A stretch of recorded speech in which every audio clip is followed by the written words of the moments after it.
ఉపసంఘాలు ఉత్తివేనా 2.5 ఏళ్లలో 22 సబ్ కమిటీల ఏర్పాటు, వాటిలో నివేదికలు ఇచ్చింది 4-5 కమిటీలే. మిగతా విషయాల్లో ఇప్పటిదాకా ఏమీ తేల్చని పరిస్థితి. ఆ కాలయాపన కోసమే ఈ తతంగం అంటూ విమర్శలు. అధికారులతోనూ కమిటీలు, వాటి పనితీరు అంతంతే. సంక్షేమ పథకాల అమలు, ప్రజలకు సంబంధించిన అంశాలు, క్లిష్టమైన సమస్యల పరిష్కారమే లక్ష్యంగా ఏర్పాటవుతున్న మంత్రివర్గ ఉపసంఘాల పనితీరుపై విమర్శలు వ్యక్తమవుతున్నాయి. ఏదైనా అంశంపై లోతైన అధ్యయనం చేయాలని, సమగ్ర వివరాలతో నివేదిక తెప్పించుకోవాలని ప్రభుత్వం భావిస్తే మంత్రివర్గ ఉపసంఘాన్ని ఏర్పాటు చేస్తుంది.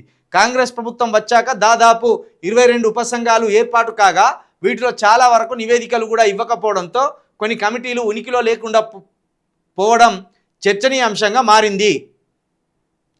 ఇప్పుడు ఆర్టీసీ కార్మికులకు సంబంధించి ఆర్టీసీ కార్మికులను ఆర్టీసీని ప్రభుత్వంలో విలీనం చేయాలని ఒక డిమాండ్ ఉన్నది కదా, వాటితో పాటు ఇంకో 26 డిమాండ్లను ఆర్టీసీ కార్మికులు ప్రభుత్వం ముందర పెట్టిండ్రు.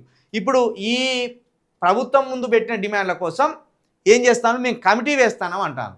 ఈ కమిటీ అనేది కాలయాపన కోసం తప్పించి కార్మికుల వేదనను, కార్మికుల బాధను దృష్టిలో పెట్టుకొని తక్షణమే పరిష్కరించేది కాదు.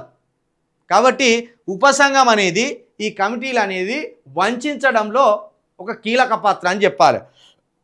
శ్రీకృష్ణ కమిటీ వేసి 2 సంవత్సరాల కాలయాపన చేసింది కదా మనకు తెలంగాణ ఇవ్వడానికి. సేమ్ గట్లాంటి కమిటీలే. ఇది కాంగ్రెస్ బుద్ధిది. కాంగ్రెస్కు బాగా తెలిసి ఇట్లా కాలయాపన చేయడం, వంచడం. కాంగ్రెస్కు వెన్నతో పెట్టిన విద్యది. ఆల్రెడీ ఒక డ్రైవర్ చనిపోయిండ్రు, ఇంకొక 3 ఆర్టీసీ కార్మికులు ఆ చావు బతుకుల మధ్య ఉన్నారు. ఈ ఆత్మహత్యల పరంపర కొనసాగుతున్నది. ఈ టైంలో డైరెక్ట్ ఒక ప్రకటన చేసి ఆర్టీసీని ప్రభుత్వంలో విలీనం చేస్తాం, 26 డిమాండ్లలో ఎన్ని డిమాండ్లు తక్షణమే అమలుకు నోచుకునేటివి ఉన్నాయో వాటిని అమలు చేసి కొన్ని క్రిటికల్ అంశాలు ఏవైతే ఉంటాయో వాటి మీద చర్చిస్తాం అంటే అయిపోయేది. దీనికోసం ఇట్లా కూర్చొని వీలేదో ఘనకార్యం చేస్తున్నట్టు ఇదంతా నమ్మబలికినట్టు నటిస్తలేరా మీరు? మీ ముఖాలలో ఎక్కడన్నా ఆవుసు ఉన్నదా? దీని మీద ఒక్క ప్రతిపక్ష నాయకుడు మాట్లాడతలేరు. మీరు చూసింలా? శంకర్ గౌడ్ అనే ఆర్టీసీ డ్రైవర్ చనిపోయిండు. ఒక్క ప్రతిపక్ష నాయకుడు అన్న గట్టిగా మాట్లాడిండా దీని మీద? తెలంగాణ వచ్చినాక ఆత్మహత్యలే ఉండేవన్న కేసీఆర్ గారు స్పందించింలా?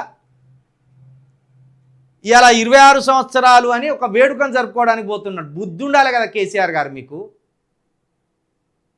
కవిత గారు అన్న దాంట్లో తప్పేమున్నది? ఆయన మరమనిషి, మన బాధలు పట్టించుకోవడానికి బయటికి రాడు అనేది. ఈ రాష్ట్రానికి నువ్వు పెద్ద దిక్కుగా చాలామంది చూస్తున్నారు కదా.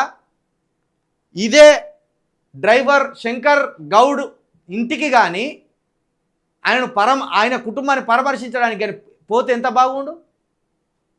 ఆ సోయి ఉన్నదా కేసీఆర్ గారు మీకు? ఇవాళ వస్తాడే, ఇక పిట్టల దూరం లెక్క వస్తాడు.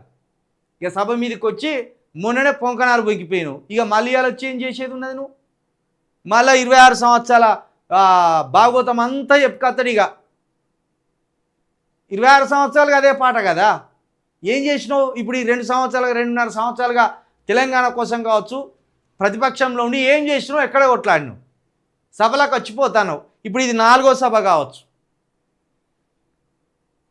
25 సంవత్సరాల సభ వచ్చేసి వరంగల్లో పెట్టిండు.